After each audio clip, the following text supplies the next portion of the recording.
there are reports that are doing the rounds on the internet, shifting away from the newspaper for a while. On the internet, there are several reports, and you can easily catch them. Various, prominent internet news entities have covered it up.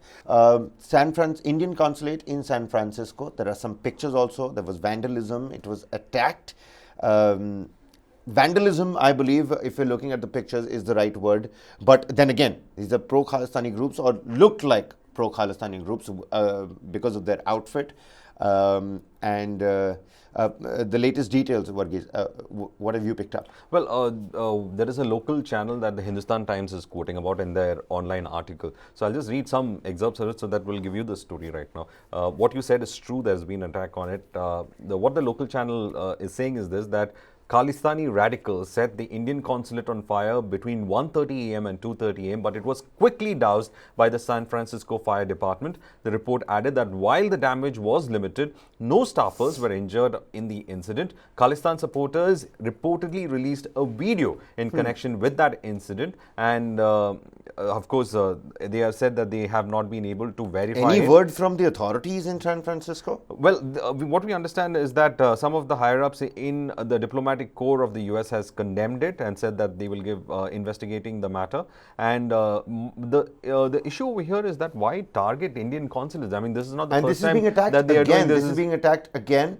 The US has come out, in fact, with a reaction. The United States, it says here on the Hindustan Times' internet edition, it says the US strongly condemned the reported vandalism and attempted arson by pro-Khalistan supporters at the Indian consulate in San Francisco.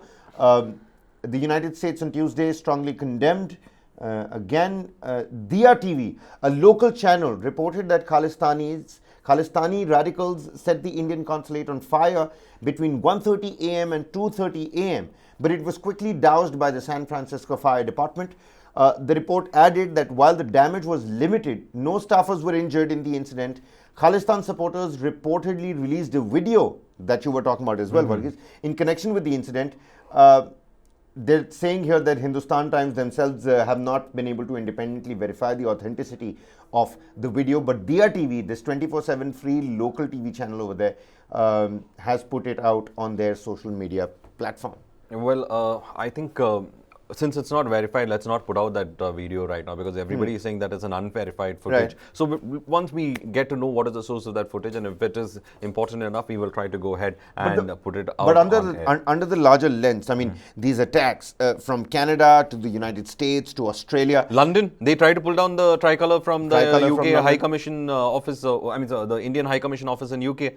I mean, why target India? Because, see, the Khalistani movement has a history in India, and right now it looks like the foreign elements of the movement who are completely divorced from the reality with regard to what's happened in India. These are people who have migrated, especially in the 1980s when it was at its peak. They moved out of the country. They've settled down in their adoptive countries like the UK or the US or Canada, and now they are dreaming about a homeland over here. But the fact remains is that the Indian Sikh community is one of the most integrated communities in the entire country. You will find them from, you'll find a Tamil-speaking Sikh man from Tamil Nadu to all the southern states who speak the native language. They have their own Gurudwara set up. They are more integrated into the Indian mainstream than any other minority community we can speak of. They are 10% of our armed forces. And now we have these people who have left, who have been at the height of the movement, who have left, and now they are targeting all Indian interests abroad.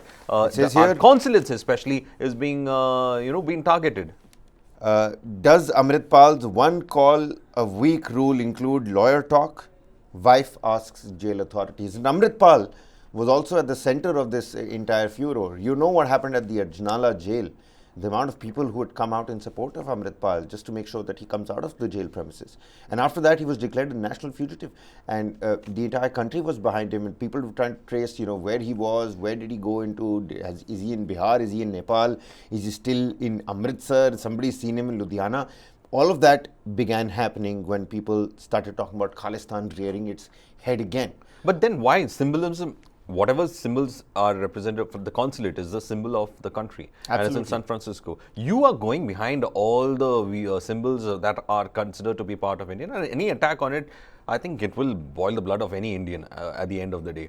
Because this ideology is dead and gone. It has had its rightful ending, and I don't think so it has to be reached out. And if from foreign shores it is being raked up, then I think the government of India should take up this matter with the whole bunch of foreign this thing, because you're talking about a country's consulate being attacked, for God's sake. The Khalistan Tiger chief, the KTF chief, I'm forgetting the acronym or the full form of it. He was, shot dead in Surrey as well in his car, and that was the third, pro-Khalistani, stalwart in foreign land that was killed and shot. Do you think this could be a repercussion of that? See, it's not the question. Well, see, first of all, let an investigation happen on it. Unidentified gunmen were behind it. Let them find out, because there are rivalries within the Khalistani movement. There are people who want to take over the entire Khalistani movement. There are rivalries that are happening, and there are people who are fighting among themselves in this. So let the investigation happen about who is behind the death of that person. But the fact remains is that in foreign countries, your consulate and embassies are said to be sacrosanct.